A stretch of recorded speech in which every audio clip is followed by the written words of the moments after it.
India's toughest exam, one dream, lakhs of aspirant, only a few succeed. Are you ready for the challenge called UPSC CSC?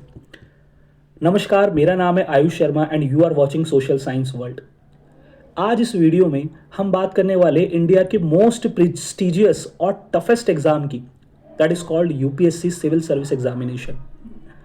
अक्सर जब मैं देखता हूँ कि कई सारे जो अकेडमिक्स के बच्चे होते हैं, स्कूल गोइंग स्टूडेंट्स होते हैं, उनको यूपीएससी का सुना तो होता है, कई बच्चों का ड्रीम भी होता है, बट एक्चुअल में वो सही से जानते नहीं हैं कि ये एग्ज़ाम क्या है, इस एग्ज़ाम का सिलेबस वगैरह क्या होता है, कैसे ये एग्ज़ाम कंडक्ट किया जाता है। क्लियर? तो ये वीडियो उन्हीं बच्चों के लिए है जो शायद फ्यूचर में यूपीएससी की प्रिपरेशन करना चाहते हैं, या यूपीएससी के बारे में जानना चाहते हैं, या इस एग्ज़ाम के बारे में जानना चाहते हैं। तो इस वीडियो में आपकी कई सारी कन्फ्यूज़न एंड डाउट्स क्लियर हो जाएंगे। बट स्टिल अगर आपके कोई डाउट्स होते हैं तो you can drop in the comment section. ठीक है, तो चलिए without wasting any time let's start the video. First of all, UPSC का मतलब क्या है? UPSC stands for Union Public Service Commission. In Hindi we say संघ लोक सेवा आयोग। यूपीएससी, अक्सर हम बोलते कि UPSC exam, I am preparing for UPSC exam. UPSC is not an exam. The thing we have to understand here is that कि UPSC is a commission. ये एक आयोग है जिसका काम है कई सारे एग्जाम्स कंडक्ट कराना। UPSC is a commission, is a body which is responsible for conducting various prestigious exams, specially for the civil central government post. आप जो IAS IPS की बात करते हैं वो रैंक्स हैं, और वहां तक पहुंचने के लिए जो एग्जाम आपको क्रैक करने होते हैं, that exam is conducted by the UPSC. Clear? तो फर्स्ट ऑफ ऑल यूपीएससी कोई एग्जाम नहीं है, पहली मिथ आपको क्लियर करना है। एक कमीशन है, एक बॉडी है जिसका काम है कई सारे जो प्रेस्टिजियस एग्जाम्स होते हैं इंडिया में, जो हायर सिविल सर्विसेज या हायर सर्विसेज होती है इंडिया में, उनके लिए एग्जाम कंडक्ट कराना।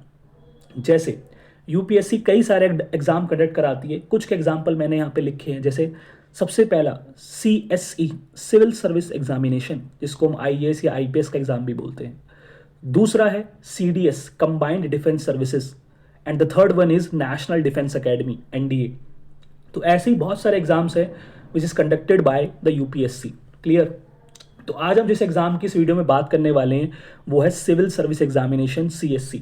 इसके बारे में आपको डिटेल में बताऊंगा ताकि कि एक आपकी deep and comprehensive understanding develop हो सके रिगार्डिंग दिस एग्जाम। सबसे पहले ये एग्जाम की स्टेजेस क्या है? अगर हम देखें तो जो 3 stages of civil service examination है, ये सबसे पहले आती है प्रीलिम्स, फिर आता है मेंस और फिर आता है इंटरव्यू। यानी कि 3 स्टेजेस में ये एग्जाम कंडक्ट कराया जाता है। सबसे पहले प्रीलिम्स में आपके MCQ टाइप क्वेश्चंस आते हैं, मेंस में आपके सब्जेक्टिव आते हैं यानी कि क्वेश्चन आंसर्स टाइप क्वेश्चन और एस्से टाइप। तीसरा होता है इंटरव्यू जो कि पर्सनैलिटी टेस्ट होता है। ठीक है, अगर आप इन 3 स्टेजेस को पार कर लेते हैं तो कॉन्ग्रेचुलेशंस, आप सिलेक्ट हो चुके हैं। The thing we have to focus is there, this is not just a test of memory, it is a test of patience, perseverance and perspective. मतलब जो ये पेपर है ये कोई आपकी मेमोरी टेस्ट करने का तरीका नहीं, क्योंकि अभी आगे जब मैं आपको उसका सिलेबस बताऊंगा तो सिलेबस में बहुत कुछ है, लगभग सभी कुछ है ना। तो अक्सर बच्चों को लगता है कि जितना याद कर सकते हैं, जितना पढ़ सकते हैं उतना बेस्ट है, बट एक्चुअल में ये एग्ज़ाम टेस्ट ऑफ मेमोरी का है ही नहीं। ये एग्ज़ाम है पेशेंस का, परसिवियरेंस का एंड पर्सपेक्टिव का। पेशेंस, कितना सब्र कर सकते हैं आप अपने गोल के लिए, कितना वेट कर सकते हैं, कितना पेशेंटली आप रह सकते हैं। परसिवियरेंस, चैलेंजेस आने के बाद भी, डिफिकल्टीज आने के बाद भी, प्रॉब्लम्स आने के बाद भी, यू आर स्टिल वर्किंग, आप स्टिल काम कर रहे हैं अभी भी। आप उन चैलेंजेस से रोज लड़ते हैं, उस प्रॉब्लम को रोज सॉल्व करते हैं और लगातार आगे बढ़ रहे हैं। परसिवियरेंस, आपने हार नहीं मानी, लगातार फोकस के साथ आगे बढ़ते रहना despite of many challenges and problems. The third one is perspective, आपका एटीट्यूड क्या है, आपकी सोच क्या है, इस एग्ज़ाम को आप किस नज़रिए से देखते हैं। क्या आपका पर्सपेक्टिव नेगेटिव है कि एग्ज़ाम तो बहुत हार्ड है, मुझसे हो ही नहीं पाएगा, तो you will get negative results. लेकिन अगर आपका माइंडसेट पॉजिटिव है, यस ये एग्ज़ाम तो हार्ड है बट क्रैक किया जा सकता है, you will get the positive results. Okay, next thing, number of attempts and age limit. अगर हम नंबर ऑफ अटेम्प्ट्स की बात करें, यानी कि कितनी बार आपको मौका मिलेगा इस एग्जाम को देने का, तो if you belong to unreserve category you will get 6 chances और एज लिमिट होगी 32 ईयर्स। ओबीसी की बात करें तो 9 चांसेस और एज होगी 3 साल की रिलैक्सेशन, यानी कि 32 + 3 = 35। SC ST की बात करें तो उनको मिलेंगे अनलिमिटेड चांसेस और एज की बात करें तो उनको 5 ईयर्स का रिलैक्सेशन होता है, यानी कि 37 years. PWBD, what is PWBD? Person with benchmark disability, जिनको सुनने में, लिखने में, बोलने में या देखने में दिक्कत होती है, ऐसी बहुत सारी डिसेबिलिटी यूपीएससी अपनी नोटिफिकेशन में मेंशन करके रखता है, उनको मिलते हैं 9 चांसेस। अगर आप जनरल कैटेगरी से PWBD हो, EWS या OBC से हो तो आपको 9 अटेम्प्ट्स मिलेंगे। अगर आप SC ST से हो तो आपको अनलिमिटेड जो है अटेम्प्ट्स मिलेंगे in case of PWBD। Preliminary exam की बात करें, जिसको हम प्रीलिम्स का एग्जाम भी बोलते हैं, ये होता है MCQ based. Number of paper होते हैं इसमें 2, टाइम होता है 2 घंटे का और हर पेपर के मार्क्स होते हैं 200। नेगेटिव मार्किंग इसमें होती है, अगर आपने भी क्वेश्चन गलत किया है तो सही वाले के नंबर कट जाते हैं। ओके। GS पेपर 1, सबसे पहला जो पेपर आपका होता है वो कट ऑफ बेस्ड होता है, यानी कि एक कट ऑफ निकलेगी, अगर आप उस कट ऑफ के मतलब आप उस कट ऑफ को क्रैक कर लेते हैं, उससे ज़्यादा आपके नंबर है तो यू विल गेट सिलेक्टेड, और अगर नहीं है तो फिर आपको नेक्स्ट साल फिर से प्रिपेयर करके आना होगा। GS पेपर 2 ये क्वालिफाइंग होता है, यानी कि आपको कोई कट ऑफ क्लियर नहीं करनी, you will have to get only 33 marks, केवल 33% मार्क्स आपको उस एग्ज़ाम में लेके आने 200 में से, यानी कि 67-68 के आसपास। मीडियम हिंदी इंग्लिश दोनों रहता है, अगर एक क्वेश्चन इंग्लिश में है तो हिंदी में भी होगा। सिलेबस की बात करें, प्री के सिलेबस की पेपर 1 की बात करें तो 2 घंटे का होता है, 200 मार्क्स का होता है। क्या क्या इसमें पूछा जाता है आपसे? दुनिया में क्या चल रहा है, इंडिया में क्या चल रहा है, इंपॉर्टेंट इवेंट्स कौन से हैं उसके बारे में पूछ सकते हैं। इंडिया की हिस्ट्री, हमारा नेशनल मूवमेंट जो था, आज़ादी की लड़ाई, इंडिया और वर्ल्ड की ज्योग्राफी, यानी कि हिस्ट्री, ज्योग्राफी, पॉलिटी, इकोनॉमिक्स और एनवायरनमेंट जैसे इश्यूज, टॉपिक्स, सब्जेक्ट्स आपको देखने को मिल सकते हैं। ये प्री पेपर 1 की बात कर रहा हूँ मैं। पेपर 2 की बात करें तो इसको CSAT भी बोलते हैं, CSAT, CSAT। ये 200 मार्क्स का होता है, 2 घंटे का होता है। इसमें आपकी इंग्लिश आती है, इसमें आपकी रीजनिंग आती है, इसमें आपकी मैथ्स आती है, ये सारे सब्जेक्ट्स आपको इसमें देखने को मिल जाते हैं। अगर आपने ये दोनों पेपर क्रैक कर लिए, ठीक है, तब आपकी एंट्री होती है मेंस में। लेकिन इस मेंस में जाने से पहले एक बार देख लेते हैं कि कट ऑफ क्या रहती है प्रीलिम्स की। अगर हम 2023 से लेकर 2019 की देखें तो 2023 में कट ऑफ थी 75.41, 22 में 88.22 और 21 में 87.54। The thing we have to focus is here that की लगातार कट ऑफ कम हो रही है, और कट ऑफ कम होने का सिंपल सा एक मतलब होता है कि एग्ज़ाम डिफ़िकल्ट होता जा रहा है। देखिए, जब भी कट ऑफ कम होगी मीन्स एग्ज़ाम डिफ़िकल्ट था, जब भी कट ऑफ ज़्यादा होगी मीन्स एग्ज़ाम थोड़ा लाइट था। ठीक है, तो यूपीएससी कट ऑफ की बात करें तो ये आपके सामने है। अब ध्यान देने वाली बात ये है कि जो यूपीएससी के जो एग्ज़ाम हैं, ये जो 2 प्रीलिम्स वाले जो एग्ज़ाम अभी हमने पढ़े, ये सारे क्वालिफाइंग एग्ज़ाम हैं, यानी कि अगर आपने इनको क्वालिफाई कर लिया तो ये वहीं ख़त्म हो जाते हैं, इनके मार्क्स आगे आपके किसी भी पेपर में ऐड नहीं होने वाले। अगर आपने प्री क्रैक कर लिया है, आपका प्री में सिलेक्शन हो चुका है, अब आपकी एंट्री होगी सेकंड स्टेज में, जिसको हम बोलते हैं मेंस एग्जामिनेशन। अगर मैं मेंस की आपसे बात करूं तो सबसे पहले इसमें होते हैं आपके 2 एग्ज़ाम, दोनों एग्ज़ाम लैंग्वेज के होते हैं, एक इंग्लिश का होता है और एक आपका कोई अदर लैंग्वेज का हो सकता है। ठीक है, इसमें बेसिकली आपकी लैंग्वेज पे कितनी पकड़ है, लैंग्वेज कितनी आती है, आपको ये चेक करने की कोशिश होती है। इसमें लैंग्वेज के टॉपिक्स आते हैं, जैसे ग्रामर होती है, जैसे जो है कॉम्प्रिहेंशन होते हैं। ठीक है, तो ये सारे होते हैं, ऐसे लिखना होता है इसमें मल्टीपल टॉपिक्स पे। कुल मिला के ये आपके 2 पेपर होते हैं 300-300 मार्क्स के, जो कि क्वालिफाइंग होते हैं। इसके नंबर भी आगे ऐड नहीं होते, ना तो प्रीलिम्स के होते हैं ना ही इन दोनों एग्जाम्स के ऐड होते हैं। ठीक है, क्योंकि ये सब क्वालिफाइंग है। जब ये चारों एग्जाम आप क्वालिफाई कर लेते हो तब आपकी एंट्री होती है मेन, जहाँ से आपके रिजल्ट काउंट होते हैं या आपके मार्क्स काउंट होते हैं। सबसे पहले आता है आपका एसए का पेपर। यहाँ पे मैंने इसको GS1 लिख दिया है, इसको करेक्ट कर लेना, ये GS1 नहीं बोलते इसे, GS1 इसके बाद आएगा। ठीक है, एसए की अगर हम बात करें तो एसए में आपके मल्टीपल टॉपिक्स होंगे जिनके ऊपर आपको एसए लिखना होता है, ठीक है। जब एसए के पेपर के बाद आपकी शुरुआत होती है जीएस पेपर 1 की, जनरल स्टडीज पेपर 1। इसमें होती है आपकी हिस्ट्री, ज्योग्राफी और सोसाइटी। पेपर 2 जो होता है आपका जीएस पेपर 2 जो होता है, इसमें होती है polity, international relation, social justice, constitution के टॉपिक्स। फिर आता है आपका जीएस पेपर 3। जीएस पेपर 3 में आपकी होती है साइंस एंड टेक्नोलॉजी। साइंस और टेक के कुछ क्वेश्चंस आते हैं, जैसे एआई वगैरह के ऊपर पूछ सकते हैं। इकोनॉमिक्स इसमें आती है, एनवायरनमेंट इसमें आता है, सिक्योरिटी, बायोडाइवर्सिटी, डिजास्टर मैनेजमेंट इसमें आता है। डिजास्टर मैनेजमेंट आप समझते होंगे, कल को कोई डिजास्टर आ गया अर्थक्वेक टाइप का या सुनामी टाइप का, तो उसमें कैसे मैनेज किया जाता है। फिर होता है आपका जीएस पेपर 4, जिसमें होती है आपकी एथिक्स, इंटीग्रिटी और एप्टीट्यूड का टेस्ट। तो ये आपके 4 जीएस के पेपर आपको देखने को मिलते हैं। 4 जीएस के पेपर के बाद आपके 2 पेपर होते हैं ऑप्शनल के।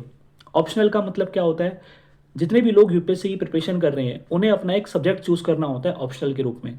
वो कोई भी सब्जेक्ट हो सकता है, वो इकोनॉमिक्स हो सकता है, हिस्ट्री हो सकता है, ज्योग्राफी हो सकता है, इको हो सकता है, मैथ हो सकता है, फिजिक्स हो सकता है, कोई भी एक सब्जेक्ट हो सकता है जिसको आप चूज कर सकते हैं। और उस सब्जेक्ट के आपके 2 पेपर होते हैं 250 मार्क्स के। क्लियर।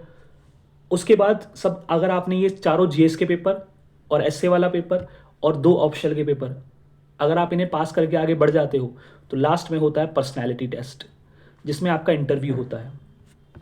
अगर हम पर्सनैलिटी टेस्ट पे जाने से पहले एक बार मेंस की कट ऑफ देखें, यानी कि एसए और ऑप्शनल तक जितने पेपर हमारे हुए उनकी कट ऑफ क्या रहती है। जनरल की बात करें तो साल 2023 में थी 741, 2022 में थी 748 और 2021 में थी 745।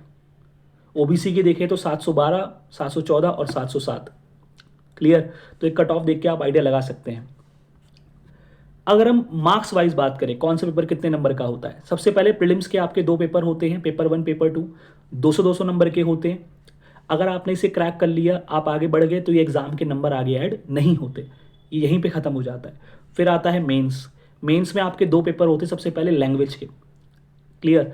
300-300 नंबर के पेपर होते हैं। अगर आपने इन्हें क्रैक करके आगे बढ़ गए तो इसके नंबर भी आगे नहीं ऐड होते। ये चारों पेपर क्वालिफाइंग नेचर के होते हैं, इनके नंबर, इनका रिजल्ट आने वाले पेपर्स में ऐड नहीं होता। इसके बाद जितने भी पेपर होते हैं उनसे प्रिपेयर होती है आपकी मार्कशीट। सबसे पहले पेपर 1 होता है आपका एसए का 250 मार्क्स का। फिर जीएस पेपर 1 होता है 250 मार्क्स का। जीएस 3, जीएस 4, जीएस 4 पेपर होंगे आपके जीएस के, 250 मार्क्स ईच। फिर होता है ऑप्शनल के 2 पेपर जो कि 250 मार्क्स ईच के होते हैं, तो ये हो गए 500। इन पेपर्स को मिला के एसए से लेकर ऑप्शनल तक आपकी कट ऑफ तैयार होती है। उस कट ऑफ में जो बच्चे सेलेक्ट होते हैं वो जाते हैं आगे नेक्स्ट और थर्ड स्टेज के लिए, जिसको हम इंटरव्यू कहते हैं, जो कि 275 मार्क्स का होता है। तो अगर हम एसए से लेकर इंटरव्यू तक सब जोड़ दें तो लास्ट में जो आपका रिजल्ट आता है, जो फाइनल कट ऑफ आती है, वो आती है 2025 में से, यानी कि 2025 में से कितने नंबर आते हैं वो आपको मिलेंगे। इंटरव्यू के बाद अगर हम बात करें कट ऑफ क्या रहती है, फाइनल सिलेक्शन जनरल की रहती है 953 2023 में, ये बढ़ती घटती रहती है, एग्जाम के नेचर के ऊपर है। 2022 960, 2021 953, 2020 944। तो ये आप देख सकते हैं कि 2025 में से ये आपकी जो है कट ऑफ रहती है फाइनल सिलेक्शन में। इतना सब कुछ देखने के बाद हो सकता है कई लोगों को थोड़ा डिमोटिवेट फील हो रहा हो, डरा डरा महसूस हो रहा हो, but the thing we have to learn is here that it may seems impossible, but remember the ones who clear this exam do not have horns over their head। हो सकता है ये आपको कठिन लगे, इम्पॉसिबल लगे, बट याद रखना है कि दुनिया में ऐसे बहुत सारे लोग हैं जिन्होंने ये एग्ज़ाम्स क्रैक किया हुआ है। हर साल 1000 के आसपास ऐसे बंदे होते हैं, लोग होते हैं जो इसको क्रैक करते हैं। क्लियर। उनके सर पे कोई अलग से हॉर्न्स नहीं होते, या उनके पास ऐसा नहीं है कि उनके पास 4 हाथ है, कि वो 2 हाथों से पॉलिटी पढ़ रहे हैं, 2 हाथ से ज्योग्राफी पढ़ रहे हैं, ऐसा नहीं है। उनके पास भी वही चीज़ें हैं जो आपके पास है। डिफरेंस ये है, डिफरेंस है पर्सपेक्टिव का, परसिवरेंस का और पेशेंस का, और लगातार हार्डवर्क करते जाना despite of challenges and problems. Clear. तो डिफरेंस एटीट्यूड में है, पर्सनैलिटी में है, पर्सपेक्टिव में है, मेहनत में है। क्लियर। सब कुछ होने के बाद आपने इंटरव्यू से आपका सिलेक्शन हो गया, उसके बाद आपकी एंट्री होती है लबासना में।